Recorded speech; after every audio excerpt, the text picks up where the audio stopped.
चुके हैं लाहौर, और लाहौर पे मैं आया हूँ बट स्वीट्स पे। और यहाँ पे मैं स्पेशली ये एक जाइंट साइज गुलाब जामुन खाने आया हूँ।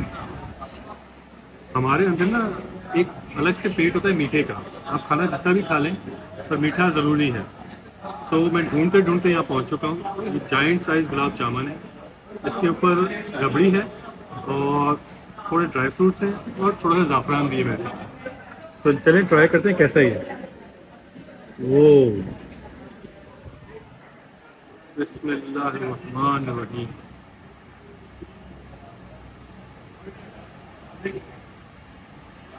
हम्म, मज़ा आ गया सोनिया। सॉफ्टनेस, क्रीमनेस, ऊपर से रबड़ी, अंदर से वो गरम। हाय हाय हाय हाय। ये देखें, हाय हाय। हम्म, ये खीरा। हम्म,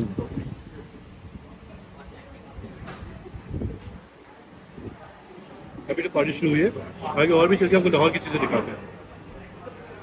आप वीडियो को लाइक करें, सब्सक्राइब करें, मिलते हैं नेक्स्ट वीडियो में।